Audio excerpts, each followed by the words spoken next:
Hey, hey, how are you? Hey, everybody! Welcome to Spark Live. How Yeah. you doing? You know what? I'm good. How about you? Doing all right. Just having weird technical problems today. Not sure what's going on. So if I look blurry to you, um, I assure you that in real life I am sharp as a tack. We're gonna find out because we have a fun Q&A today. Yeah, it's going to be good. Lots of questions about Google and what's coming down the pipe and Yeah. changes and announcements. We Everybody's been seeing the and stuff that Google's been announcing and that other people have been covering. Been getting a Mhm. lot of questions about that recently. So yeah, let's jump in. Let's jump in. So here's kind of what we have titled this thing. What does the future hold for marketing? So I just want to let everybody know I do not have a crystal ball. So this is going to be kind of our best guess. So here we go. I'm going to jump in. So, have you seen what Google announced and how will that affect us? And the us is how's that going to affect business? So, here's what I would say it depends on which part we're talking about because they announced a whole slew of things. So, what are the things that I think is going to affect businesses? Well, I think in this particular thing, what I'm going to talk about is the new search that will be AI driven, and it looks totally different. If you guys have seen how it's going to look, um, it doesn't really look like what Bing is doing, but it's kind of similar. So the thing that it does, which this has slowly evolved. If you guys go back to 1998, when you would do a search, what would happen is websites would start from the top and they would just go down in the organic. Okay, so now you've got um, local service ads for some, not for everybody, but you got local service ads and you have AdWords and then you have the map listing and then below that you have organic. So that's been organic's been pushed down um, for a while. Well, from what I saw, the interface that I saw, it's more like a question and answer thing with their AI. So if that AI can answer it without them ever showing a website, the AI is going to answer it. So that's interesting. So, where does organic go in this? Well, it gets pushed way down the page. I mean, that's just where it is right now, at least from what I've seen. Now, what they release may be totally different. Who knows? But this is the kind of the preview, if you will. So, what do I think is going to happen? Well, right now, still over 50% of search, people go straight to organic. They skip everything at the top and go down because they want to do the research themselves. What we don't know is are they going to stop and ask the AI stuff first before they go down to organic? Don't know. I mean, these are things that nobody really can tell you until we actually it goes into play and we see what behavior is. I mean, that's my take. What about you, Carter? Yeah, I mean it's a new feature, and it's not like any of the other new features. I mean it's different for sure, but they've done similar things with regard to the way that they present information to people who are searching for certain kinds of information. I mean, the knowledge graph was one attempt at showing information uh, that was pretty standardized, factual, fact checkable. I mean, it didn't have to do with a specific business or a product or service. It was just someone who was asking, how many cups in a gallon, right? And so Google would answer with the knowledge graph, which would answer that without sending them to any websites at all.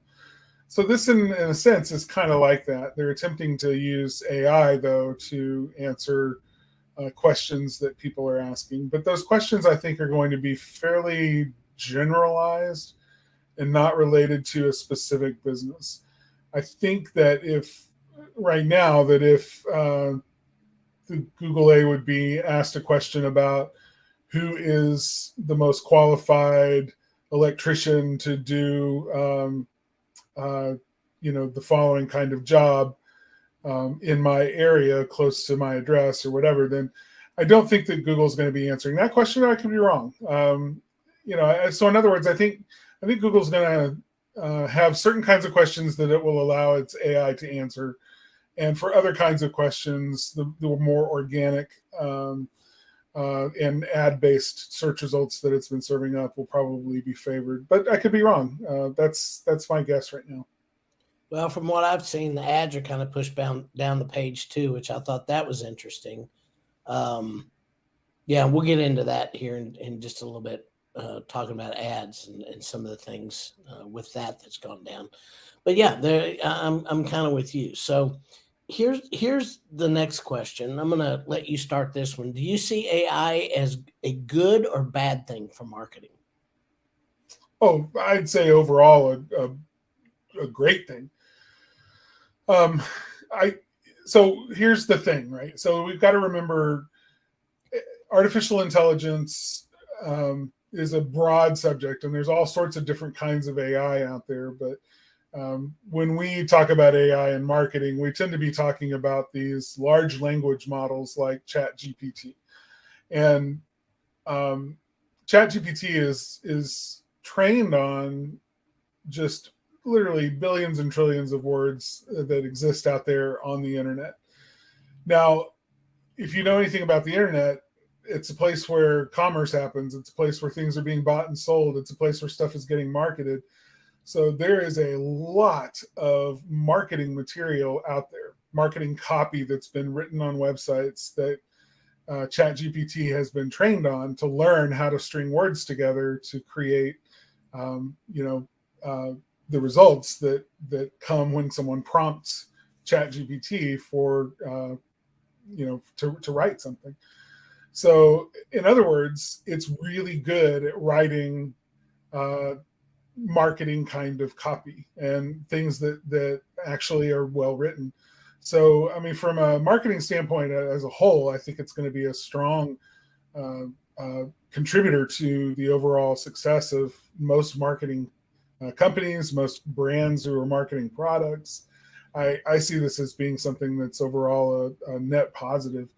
The way Google ends up treating it, though, with regard to if it's going to penalize people for using something that it thinks is AI generated, then perhaps there's going to be some downside there. But I just don't know how that is going to be sustainable, how Google is going to penalize other people for using generative AI when it itself is using generative AI to deliver results to people who are asking its search engine for help.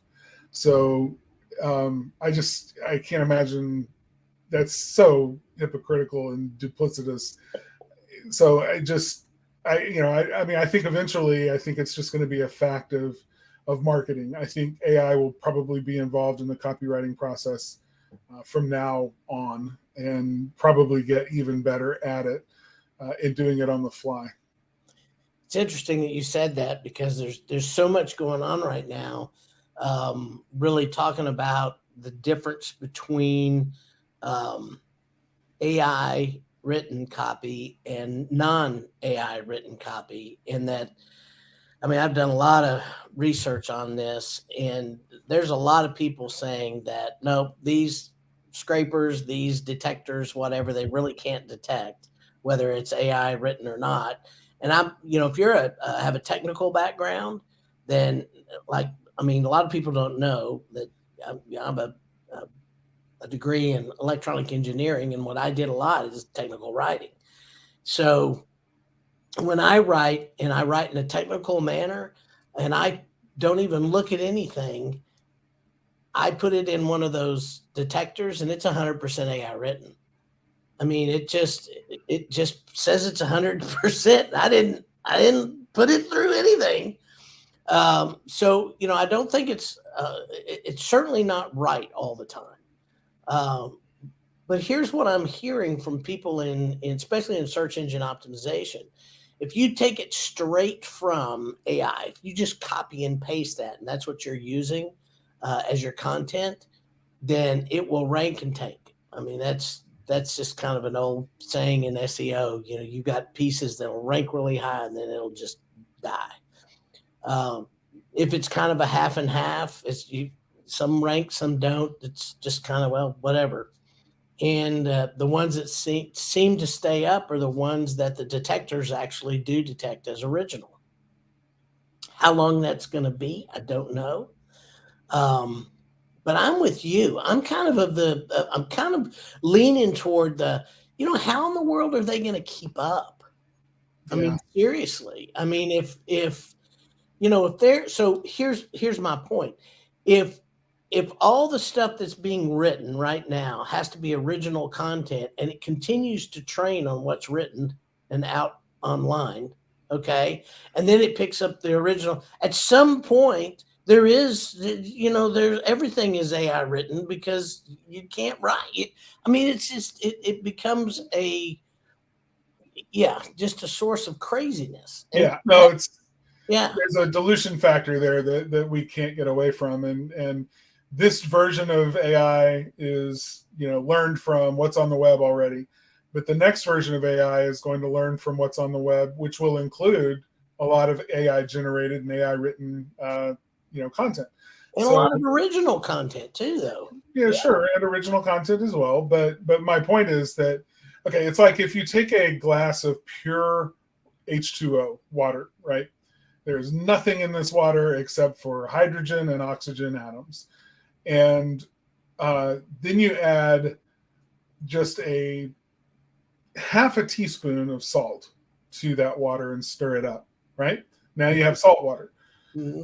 There is no amount you can pour that salt water, half of it in another glass, and then pour more pure water on top of that.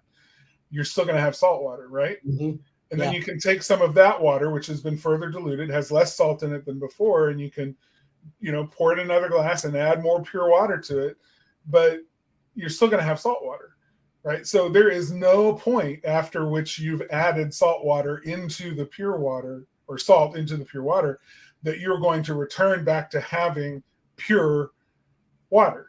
You're always going to have salt in it. So that's what we're dealing with AI is, once artificial intelligence, once generative AI content is out there for the web, for people to consume on the web, it has forever altered the purity of what is considered human written versus machine written. And I choose to believe there's that distinction between human and AI generated content is going to very quickly become a distinction without a difference. And it's just not going to matter. I mean, you can put in a prompt into ChatGPT right now and ask it to write, something, and it will write it. And then you can ask it to rewrite it, or you can put the same prompt in again, rather, and then ask it to write it. And it won't write the exact same thing again. It'll write something new, right? Original, something that's never been written before by human or AI. I mean, it's doing it on the fly. It's creating this as it goes, and it's new. So what really does it matter whether or not a human being or an AI really wrote it? What matters is it valuable? Yeah, is it useful? Does it answer quite right? Useful is a better way of saying it. The value is in the usefulness of it. Does it meet a criteria or a need for factual, accurate information? And if it does, then who gives a flip? I mean, really. I mean, I'm with you. I don't have one bad thing to say about it. I just know that the things that I've read, if you go back on the checkers, if you pull the content that passed through the checkers a month ago and you pull it and put it through the checkers today, it fails. Yes. And then put it in again, and it'll Again, I mean, it's the gonna fail. percentage of Yeah, AI versus human that some of these checkers report will fluctuate. yeah, I mean, even just doing it back to back, like, put it in, then put it in again a second time, and it'll give you a different answer. So even the checkers, the AI checkers, are wildly inaccurate and not capable of really understanding what's generated and what's human written. I think there's a couple of them that are trying and they do a better job than the rest of them. But yeah, it's tough. I don't know how they're going to keep up. I really don't. So here we go. The next one. Should we be looking at Bing now since they're gaining on Google? Let me take this one. Sure. So Bing has basically gained on Google 2%. What does that mean? That means that right now Google has 93% of the market and not 95% of the market. So the answer to that is sure. I mean, look at Bing. If you want to go over there, that's fine. But Bing still has really just a minuscule piece of the market. Google is where everything's at. And I think one of the things that I listened to the other day that was just fascinating was the fact that if you look at what Google has compared to everybody else, the money they've got, the engineers they have, the AI engineers, whether it's generative AI or different types of AI that they have, if you look, continually through that, there's nobody, maybe Apple, but Apple really hasn't made a move yet on this, but maybe Apple. There's no other company that has the deep pockets and the well that Google has. I think they're going to figure it out. Oh, no question. Yeah. And arguably, the tools that they'll be baking AI into their own suite of Office products and data products and coding and everything else that they're involved in and that they do, they have a significant advantage. It may be inferior when it first is launched.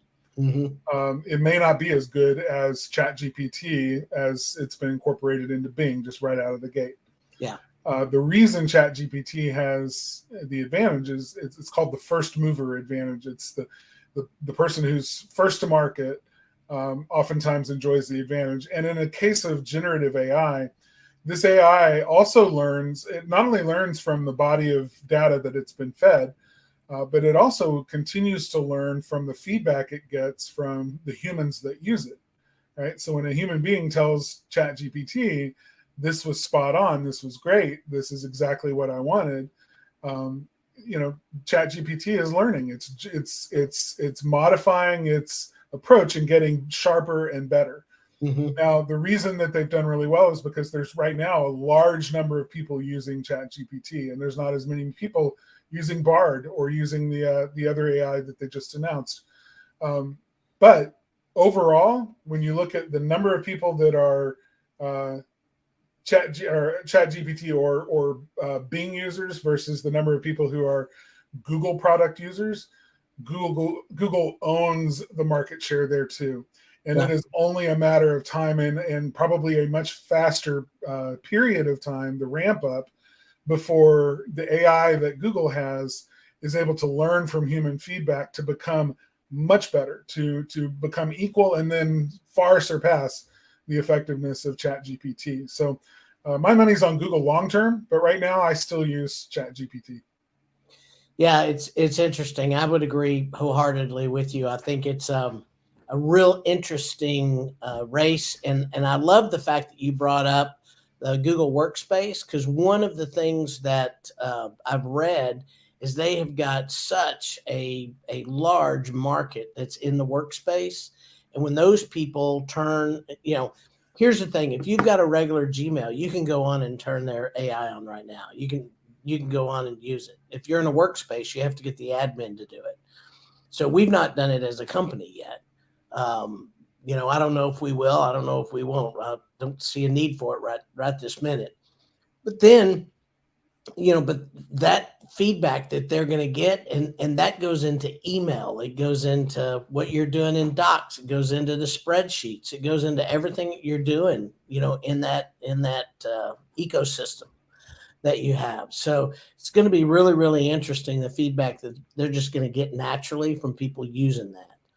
The other, I mean, Microsoft has, their suite of Office products as well, Word and Excel, and so it'll be used in that as well. And they've already started baking it into their Office products too. So they'll be, its AI will be learning from those same kinds of data sets, but the number of people that use Google versus the number of people using Microsoft, I mean, we're talking billions each, for each company, but there's a few more billion, I think, that use AI. I mean, sorry, Google than Microsoft for Office products. And the real interesting thing when you start talking about generative AI, I use Grammarly all the time, and I've used it for probably 3 years, and I read the other day, it's just generative AI. And so it's like, well, shoot, I've been writing AI stuff for a long time, because it gives you examples. Do you want to change your sentence to this? And I was like, yeah, that sounds better. Yeah, I'll do that. So yeah, it's crazy how much we've actually already used it. Yeah. Oh, it's no question. It's nuts. So have you seen as we all like to think? Yeah. Have you seen the new Google Map? I've not. I've heard about it though. Is it cool? Well, I've seen like 3 different versions, so I don't know which one is going to stick. It's interesting. It's really different. Yeah, I will tell you that.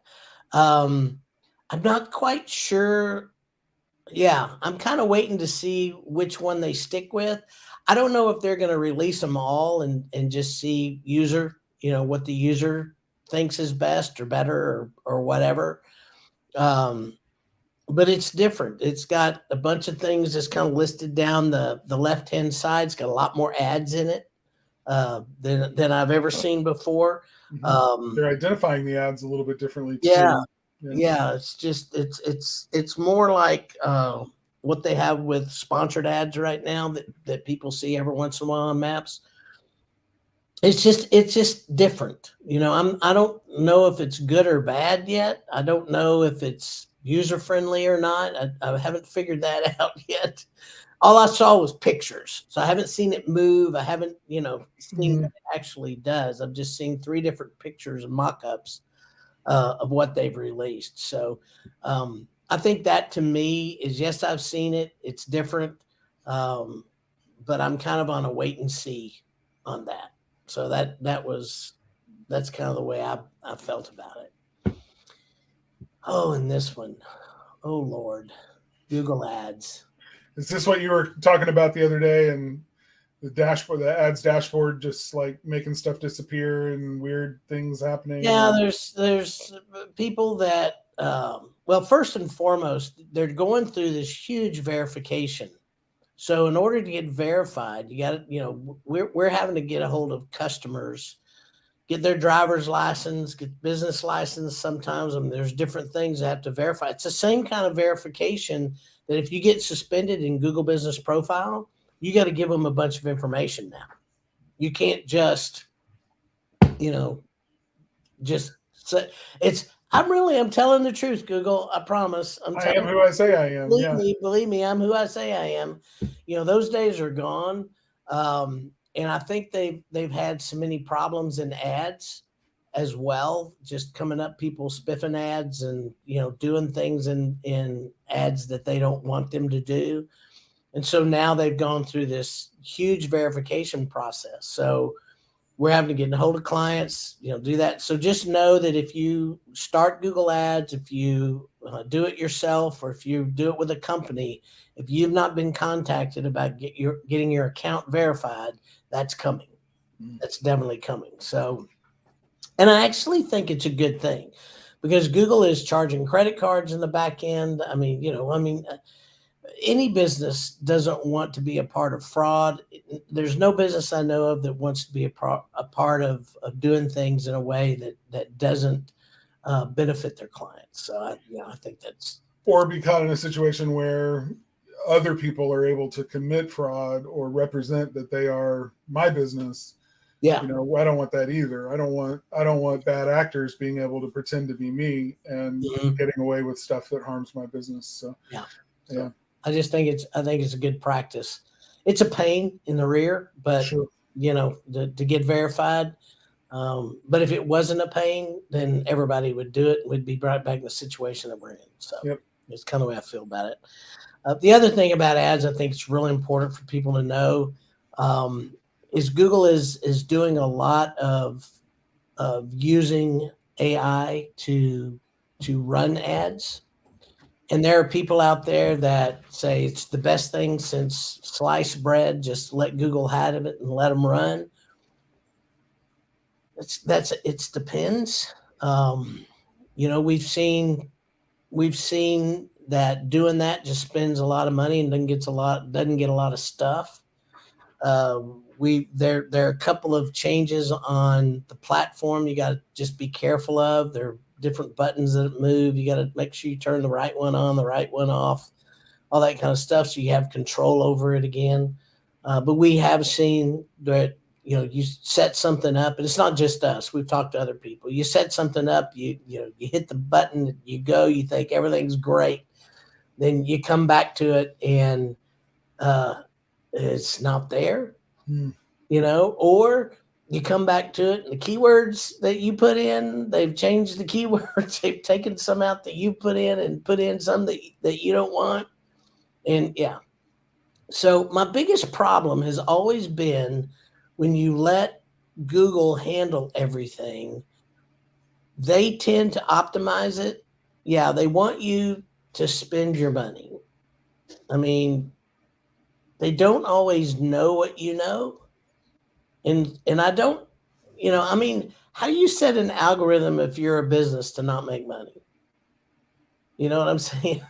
So, I mean, you're kind of caught between a rock and a hard spot. Yes, you want to optimize it to this person get seen more, but what does that mean for you to make money? Because Google has to make money, and ads is where they've lost the most, the biggest piece of their business. So yeah, so I'm a little hesitant to just turn it on and let Google do what Google does. That's just me. And the more they go toward AI and the use of AI, where there's not real people looking at it, if it gets really good down the road, then I would say, yeah, maybe, maybe.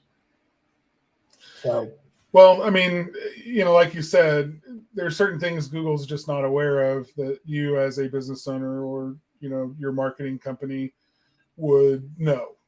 Season are the big things. Google would just have you throw, a constant amount of money every month for 12 months in a row. And what we know is that many of our clients are in seasonal businesses, and there's times of the year when customers just aren't doing a lot of search for your services. So it doesn't make sense to allocate the same click rates or the same dollars for those clicks.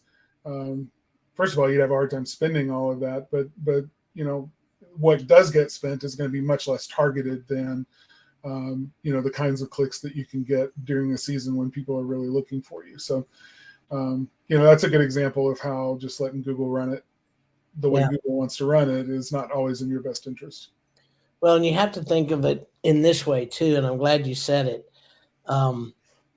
There is something to be said when traffic is down, when things are down, people tend to think their marketing is not working. That's the first thing they say. My marketing's not working. It's not working. It's not working. It's not working. They're number one in organic. They're number one in maps. They're they've got the top ad in Google. They're everywhere. Okay. But their business is down. It's not their marketing. It's for right now. Nobody's looking for them. Or nobody's looking for what they do right now because of whatever reason. And in home services when COVID hit, when that happened, everybody was home, stimulus money, nobody was traveling. We weren't going anywhere. There wasn't all this talk of inflation, wasn't all this talk about, the debt limit, the world's ending, war. I mean, it wasn't all this talk because we were like this in our houses going, oh, the end is near, so what are we going to do here? And we had money. And so we got stuff fixed. We fixed our, plumbing. I've fixed the bathtub and, I mean, it's just, that's what we did. We got all the stuff fixed. And so, the plumbing got fixed, the electrical stuff got fixed, the chimney stuff got fixed, everything gets fixed. And we forgot that, we run a seasonal business because the season didn't end because people were just, for 2-3 years now, now we're kind of back to normal. And so you have to, for those that have been in the business for a long time, they're like, yeah, this too shall pass. We get it. But for some of the young guys that have been around for a while, let me tell you, they're going, what's going on? Why, where's all the business? Why don't I have the people calling? Why aren't they calling me right now? And it's like, yeah, this is not the way this works. So, you have to understand if you are a seasonal business, you are a seasonal business, even though you do have times that it's really good during off season. So the tendency with seasonal businesses left to themselves, they become even more and more seasonal, and meaning that your marketing is not accounting for the fact that consumers tend to fall into seasonal patterns. Mm-hmm. And there's a lot that can be done in marketing to encourage and stimulate customers to spend money with you during your slower seasons. And, but that's a proactive approach. So marketing is a passive approach. It's catfishing. Not catfishing like, the internet version of catfishing. Right. It's like, if you actually had a fishing pole sitting on the edge of a riverbank, Mm-hmm. you're going to put bait on the end of that hook, cast it way out there, set that fishing pole down into the dirt, and just sit there and wait, right? And the catfish, if the catfish isn't hungry, the catfish isn't going to bite. If the catfish is hungry, the catfish is going to bite. So that's one way of fishing. But, the other method is more like hunting. It's more, you're going out looking for those prospects, those leads. You're approaching your existing book of business, your existing customers, and reminding them that they can save money if they book earlier in the season instead of waiting until your busy season. And if you can shift a lot of those customers into your slower season, that frees up your capacity during the busy season to take every new phone call that comes in. And with more aggressive marketing in the busy season, you're able to serve more new clients. Then you take those new clients and you shift them off into the next slow season and do it again the next year and do it again the next year. And before long, you've got a large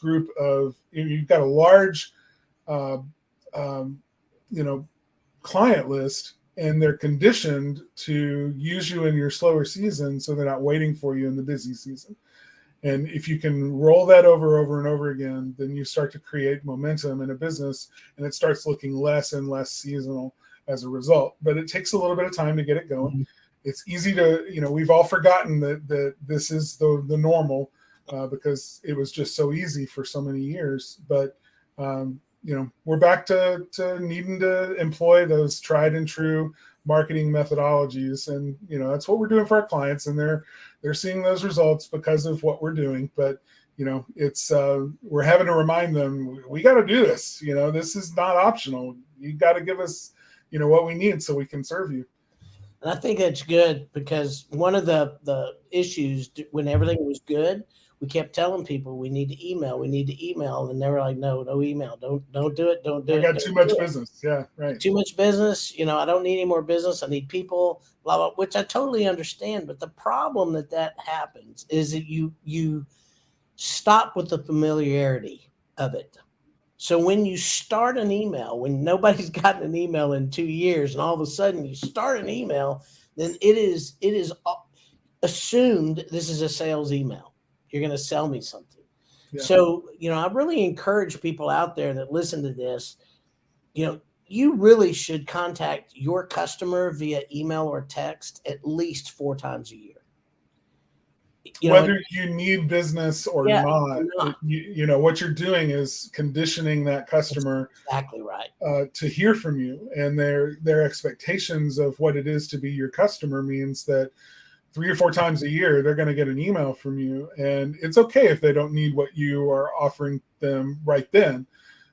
But the fact that they allow you to continue emailing them means that when they are ready, they're going to become your customer again. And it's that permission-based marketing that's got to constantly be fed and constantly be utilized, or it atrophies. And then you have a list full of people you haven't contacted in 5 years, no business coming in the door. And you're going back to that old list with the temptation of trying to email them or text all of them, and essentially they're cold leads now. And you're going to end up with a lot of spam complaints. You're going to end up, getting banned by the FTC or the FCC rather, and they're not going to let you text. And we just had this happen with a client, that hadn't reached out in a while to a list, went back too far to some old customers on the list that hadn't been contacted in a long time, and suddenly, they're getting shut down and the carriers are not delivering their text messages. Not just the marketing text messages, but all of the legitimate appointment reminder text messages and everything else are now failing too. It's created some real problems. So that's why you got to keep the wheels of the machinery greased. Yep. And operating well all year long. Yeah, absolutely. I mean, and this is really, really important. And it reminded me of something. You talked about catfish. When I was a kid, I used to, look at my granddad. We would always get ready to fish. And my granddad would go down to the dock and take feed and those pellets, that catfish loves so well, and throw out a bunch of pellets. And he would go out there and he would throw them in the morning and he would throw them in the afternoon and throw them in the morning and throw them in the afternoon. And then the day that we would go fishing, guess what he didn't do? He didn't throw them out there. They were conditioned to come eat. So guess who got to catch really nice catfish? We had more fun fishing because he did the work. He said he conditioned the catfish to come in. That's what those emails do. Condition the catfish. So I like that. Just thought about that when you said that. It's like, I know how that goes. I know exactly how that goes. Hey, Jerry, Chuck, thanks so much for giving us a like. I am going to put this one comment up because I like that. Jerry did something, no travel at the time, so he rebuilt his pond. See, even Jerry Eisenhower works. How do you like that? On his home. So Spark Live is also released as a podcast on Spotify, iTunes, Google Play, and Podvine, or you can always find it on your favorite player as well. And next week, we're going to jump into creating a strong brand identity, what that means, how to do it, and really to think through your brand. There's a lot of people I've talked to recently that just jumped into business and they went with a logo and went with this. Now they're starting to rethink, did they do it right or whatever? So we just want to do something. If you're thinking about rebranding, give you some really good ideas. If you're new to the business or thinking about getting in the business and want to make sure that you brand your business right, this will give you a good headway. So, hey guys, thanks again. Really appreciate y'all here. Love the fact that y'all come and thanks for spending some time with us today. We'll see you next week. Bye, everyone.